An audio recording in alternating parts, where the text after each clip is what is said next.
Who taught you to hate the texture of your hair? Who taught you to hate the color of your skin to such extent that you bleach to get like the white man? Who taught you to hate the shape of your nose and the shape of your lips? Who taught you to hate yourself from the top of your head to the soles of your feet? Who taught you to hate your own kind? Who taught you to hate the race that you belong to?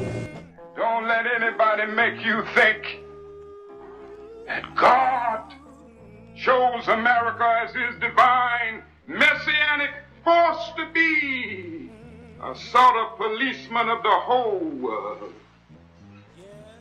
God has a way of standing before the nations with judgment, and it seems that I can hear God saying to America, you are too arrogant. If you don't change your ways, I will rise up and break the backbone of your power, and I'll place it in the hands of a nation that doesn't even know my name. Be still and know that I'm God. Welcome again to Street Talk. My name is Ahmad Shakaraki, and on Street Talk we deal with political, social, and economics here in Michigan, the U.S., and abroad. Now, joining me tonight, Dennis Burnside, Charles Thomas, Paget Maynard. All right, man, we got a whole bunch of stuff to cover, but you were saying? Well, today we had the U.S. House that is about to expire at the end of the year, refer Donald J. Trump to the Department of Justice with criminal referrals for his actions around the 2020 election. And it's the first time in U.S. history that a former president has ever been referred to the Justice Department for criminal activities based on his time in office or shortly thereafter. It was a monumental day. They didn't really introduce all that much new evidence. There's a few witnesses who spoke that we hadn't seen during the trial, but it was a review of the salient points about what happened around January 6th leading up to and during that day, and then the reasons why they justified going to the Department of Justice and saying, we need this man criminally held responsible for his actions. Now, some of the same people that was running and getting in rooms and everything and getting guns and well, I didn't see them get guns, but say they had some of those senators had guns and everything. But now they are. It's Trump. So, I mean, it's like none of that happened. You know, they don't want to claim anything happened, but at the same time, now they're back on Trump's side, you know. To an extent. I mean, the Oath Keepers had several of their membership convicted of criminal activity around January 6th. Okay. And today, just today, coincidentally, the Proud Boys organization had their trial start today. Jury selection is today.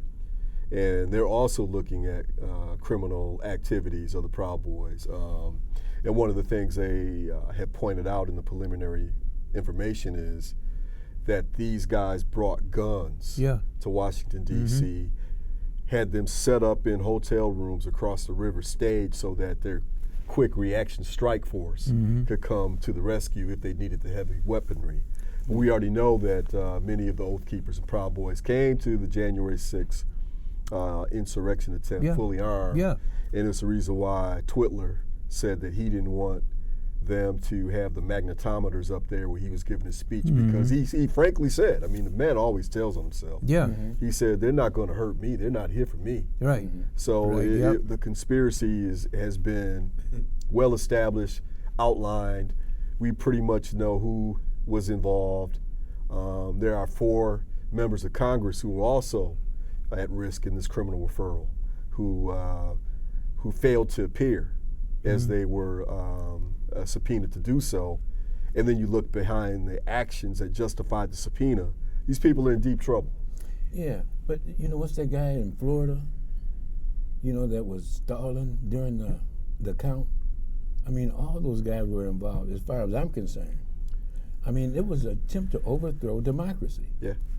But they pussyfooting around like, if it had been Obama's administration, nobody would have went home. Well, it's the same old hypocrisy when it comes to the agency or the superseding power of the government.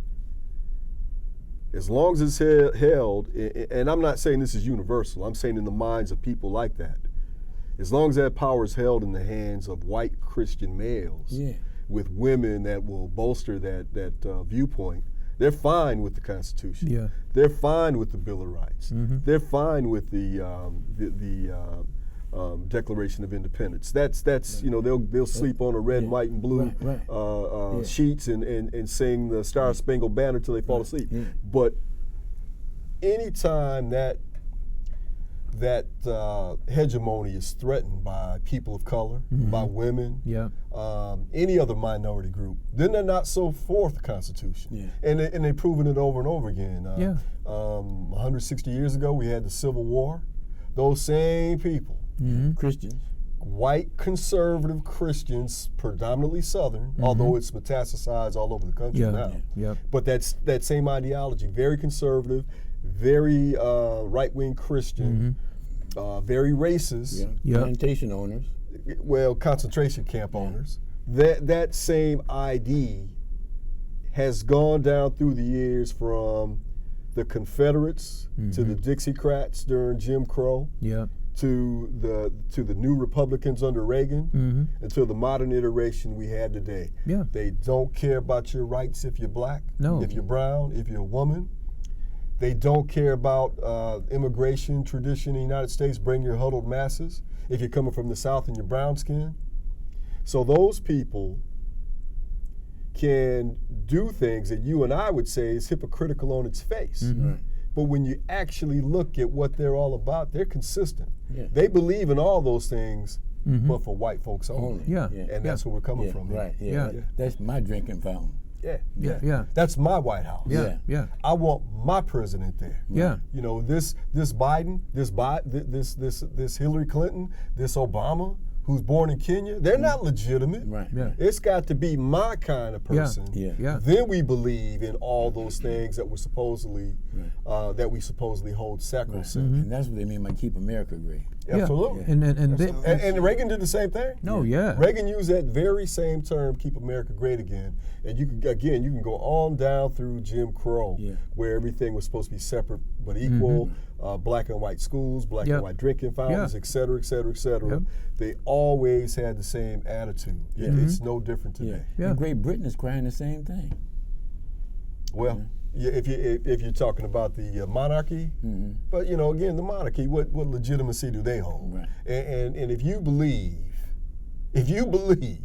that of all the Anglo-Saxons in England, that one particular family has royal blood that can bestow their power down through the generations, of course you're going to believe that white people are superior. But that's not even analogous to what's happened here, because over there nowadays it's ceremonial. And they can be ceremonial as racist as they want to be. But here we're talking about real power. And had those people had their way, man, 2 years later, people like you and me wouldn't be free to say what we're saying today, which is we have to talk about this sometime. We're going to talk about these black Republicans out there, because I wonder if they don't know. If they get their wish, your team wins, what ultimate do you think is going to become of your black power? They don't know. They don't know. I don't think they think it through that way. Maybe they want to wear the tuxedo and the white gloves and serve cookies and bow their head and scratch when it don't itch and laugh when it ain't no funny. If that's what they want to do, maybe that's what it should be. They just don't know. Ben Carson's on TV. I turned the channel, man. I mean, what could he be saying? Nothing. But we got a lot of blacks out here, man. A lot of blacks out here.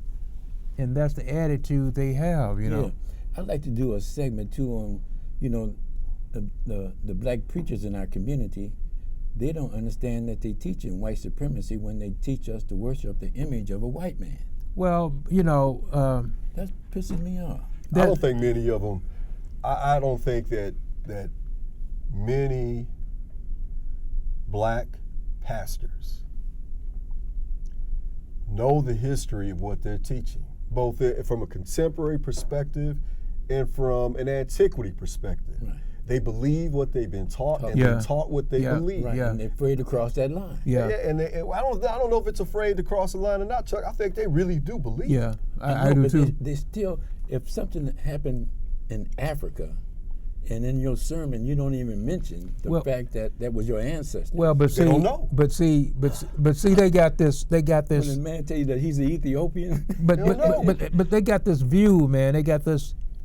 They got Tunnel this, they got this view, and that's all they would. That's all they're gonna accept, Hey man, I don't know about you, but I've had the occasion to sit down and chop it up with black men who call themselves ministers and deacons, devout Christians, and without any animosity on my part, the conversation usually revolves around, well, why aren't you a Christian, Dennis? You must not know. I said, wait a minute, man. I pretty much know everything that you know because I was raised in the church by a mother who dragged my butt there 3-4 times a week. Right, yeah. All my All life day, until my voice got a little bass in it, and I said I'm not doing it anymore. But it's not a lack of knowledge. It's on my part at least. It's critical thinking. It's my refusal to accept some things that just did not ring true in my viscera. And then when I got a little bit older and I started reading the history of it all, of course there's a reason why I couldn't accept it as a 14, 15-year-old boy, because it wasn't true. Not from a historical perspective. No. Now, if you want to worship, praise creators, anything that you want to do, I say that is your sovereign right, and I will fight for your right to do that. But just don't come to me proselytizing. Yeah. Keep that to yourself. And I don't care if it's Christianity, Islam, Buddhism, they're all derivative of African spirituality. There's no question about it. I remember when I was 9 years old. This man up there preaching and sweating and going on, and a big old picture of a white Jesus up there. And it's like, right?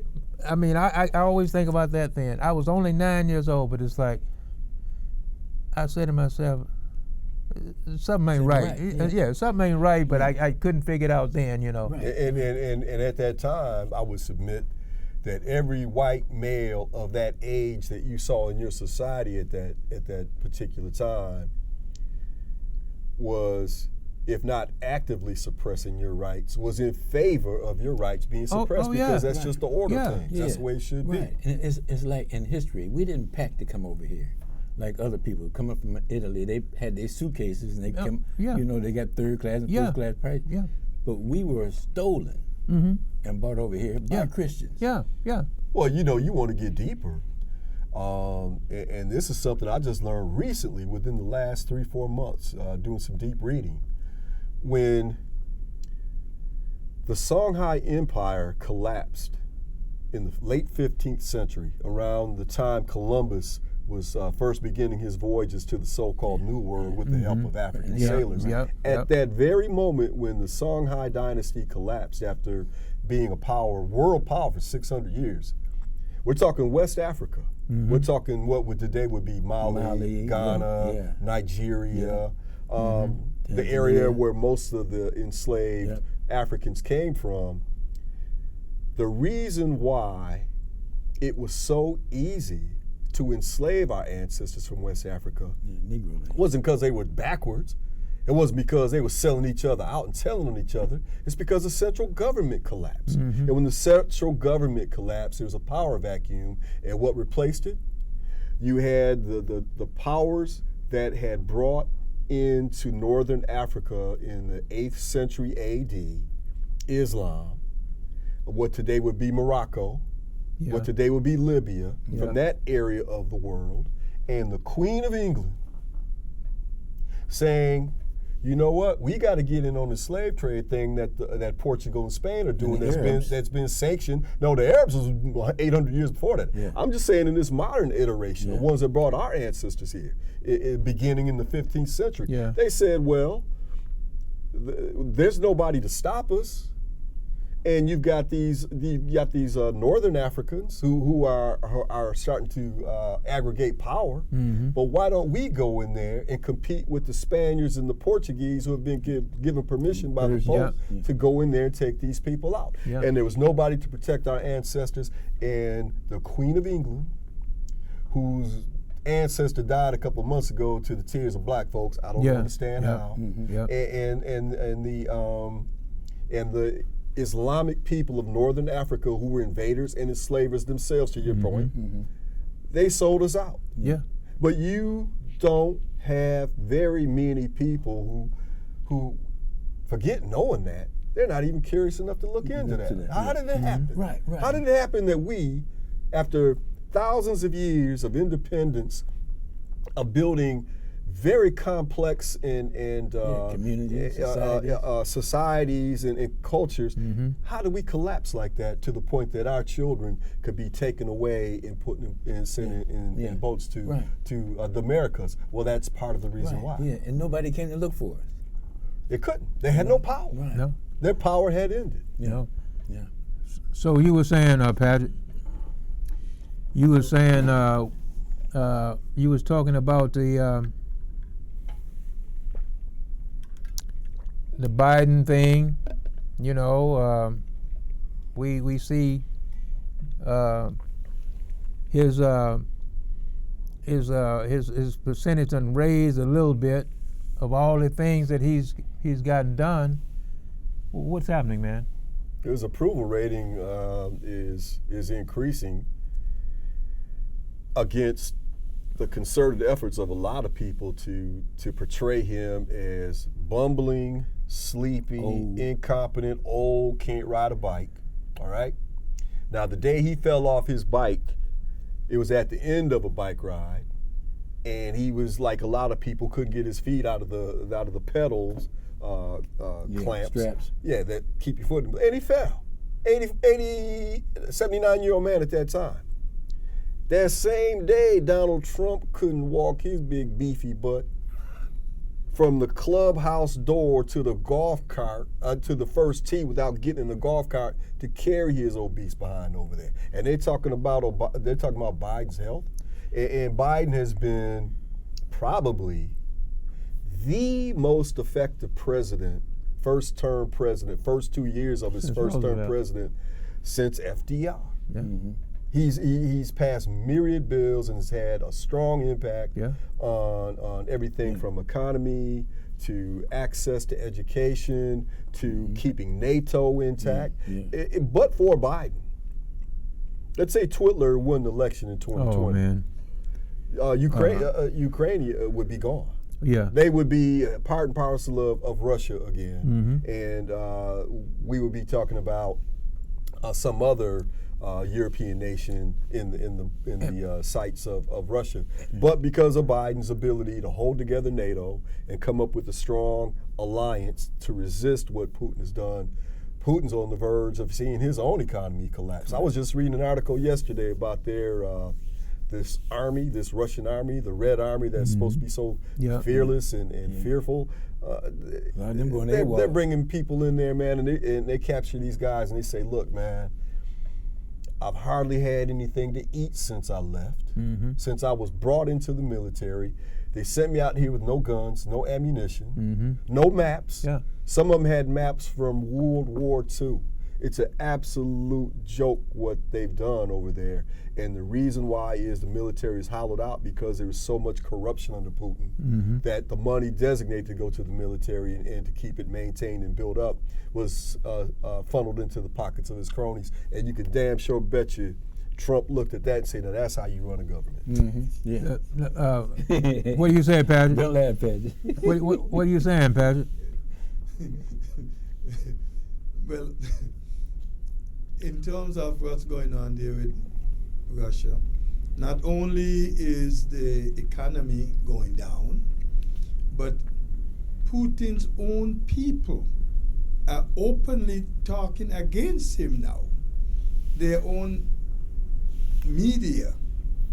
In fact, the other day he had a press conference and somebody asked him a question which he couldn't answer. If he answered it, he would have exposed himself. Mm-hmm. And now he was supposed to have his grand end of year meeting. That's dismissed. No longer gonna have it. You know, so things are happening all over. Unfortunately,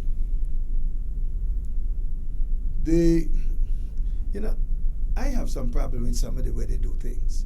Because Putin is bombing up this place, bombing up the civilians and all of that, and utility institute.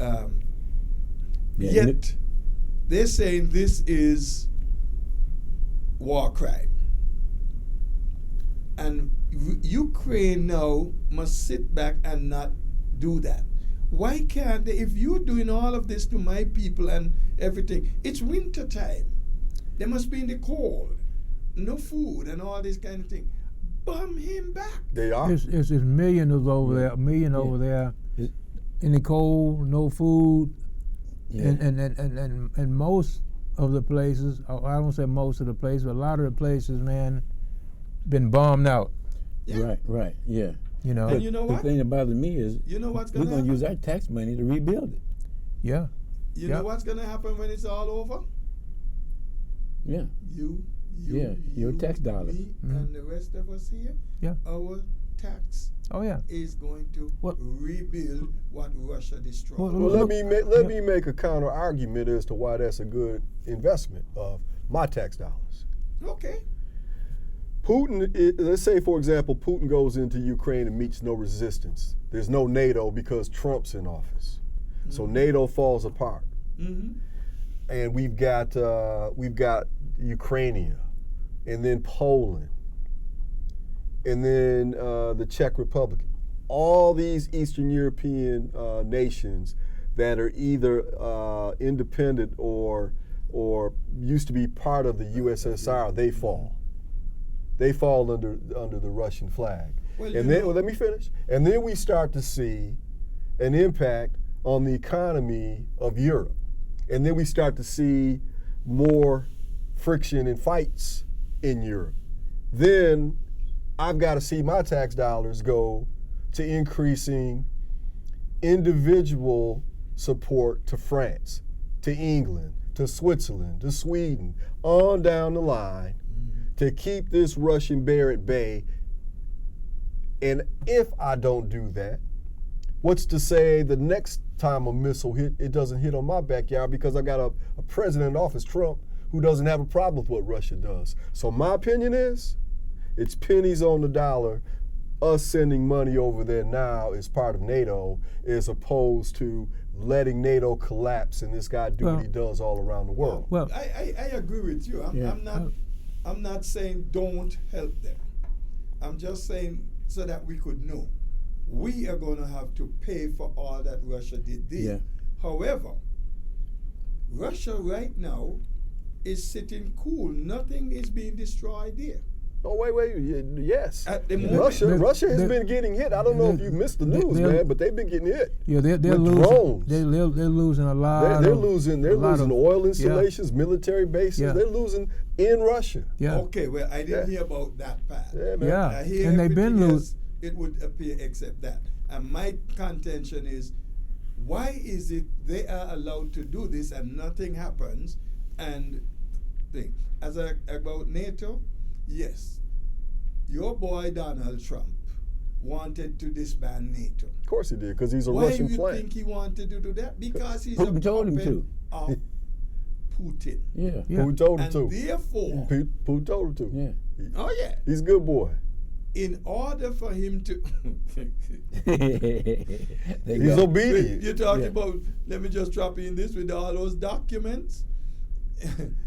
This guy used to be with him, his lawyer and fixer.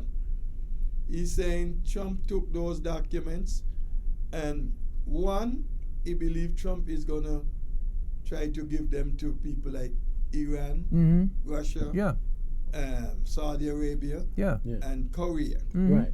And Yeah. he gonna claim they were this before he left the White House. He had already Declassified. declassified them. But that don't matter. It's still not yours. Right. But on top of that, Trump is arguing, oh, this is how he's putting that Trump gonna be coming back. You're coming at me like this and blaming the Attorney General and Democrats, coming at him and his family, and this is that, and calling them all kinds of names. Donald Trump has got to understand, if he could, He can't. He what He can't. he has done is not a small thing. And back one moment to those charges that they referred to the AG, Mm-hmm. I think there is evidence enough for him to be convicted on every one of them. Right. Well, just because he had those documents, that's enough to go to prison right there. Yeah. 25 years. That's he's top looking at. secret. Yeah. But don't forget, Dennis said something earlier that Trump came back and when a meeting that morning of January 6th, his big show, he knew these people were armed. Mhm. And he wanted them to remove the metal detectors so that Yeah. they can walk in with their ammunition. Mhm. Yeah. But they refused to carry out his order. yeah. So we got a lot to But find look out. what Trump was saying. They're not here. They're not here to hurt me. They're not here to do me anything. Right. So you knew they were coming armed, and you knew they were not against you. They were on your Right. side. Yeah. Why then would you not have this as a key piece of evidence in his culpability? Right. Because he was watching it on TV unfold. Yeah. Yeah. Well, when he wanted them to be allowed into the lips when he was giving his speech. Yep. Yes. Because he knew they were carrying guns, because he knew they were carrying guns, because he wanted them to have them down at the Capitol. Right. Right. Right. So we Position know that. themselves. Yeah, but the issue about the espionage and the classified documents, that didn't even come up. That's not part of the January 6th purview. That's a separate issue that's going to be adjudicated and investigated. But what we do know now, thanks to a 3D article in the New York Times this weekend, was that Trump kept these highly classified top secret documents in locked and unlocked storage cabinets within feet, mere feet of his guests who came in from China, who came in from Russia, who came in from all over the world with no one between them and those documents. So we don't know that they haven't been seen and stolen because they could have very well been. And for anything, he probably got money for it. Of course, yeah, because his son-in-law, Jared Kushner, he goes over to the Middle East and he comes back with $2 billion. Yeah. He sold out too. Right. Yeah. I want to think that these people came, they saw, they conquered, they were able to get the info they needed. But why were all of these things sitting on your desk? Yeah. Because Donald said that he was going to do it, and if you wanted to come to the party. Because this man's stupid, you know, he's stupid, and He's a criminal. yeah, and all he wants is money, you know. All he wanted out of that was money. We got to go now, but we'll be back next week for more Street Talk. My name is Ahmad Shakaraki, and we catch you right down in the next block for more Street Talk. Peace. Don't let anybody make you think that God chose America as his divine messianic force to be a sort of policeman of the whole world. God has a way of standing before the nations with judgment, and it seems that I can hear God saying to America, you are too arrogant. If you don't change your ways, I will rise up and break the backbone of your power, and I'll place it in the hands of a nation that doesn't even know my name. Be still and know that I'm God.